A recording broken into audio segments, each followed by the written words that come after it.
Minnesota long enough, you've certainly seen them. Whiskey plates. A white license plate starting with the letter W, indicating the driver of the vehicle has a history of drunk driving. But now you may start to see fewer of those license plates on Minnesota roadways. Our Barrett Leone looked into a new bill that allows people to sidestep whiskey plates and has more for us tonight. Barrett, what did you find out?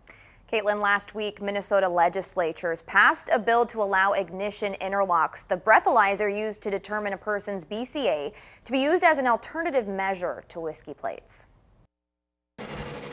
A new Minnesota law may allow DWI offenders to avoid the scarlet letter of a whiskey plate. Instead, we are going to do something that has a practical effect of making our roads safe. It used to be believed that people who had whiskey plates could be pulled over at any time by a police officer.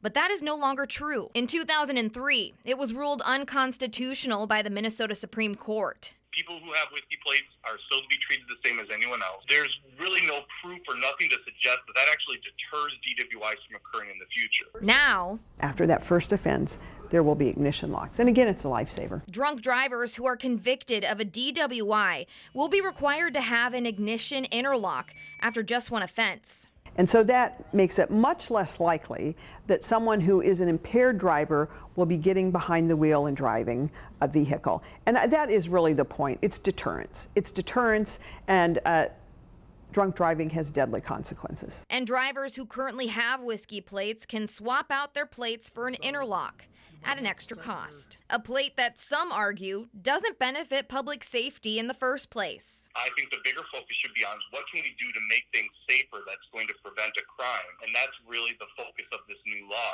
I think it's going to save lives. 1 in 7 Minnesotans have a DWI on their driving record. We did reach out to the Minnesota Department of Public Safety to see how this new law implementation is going, but we were told it was too early to provide a progress report. Caitlin.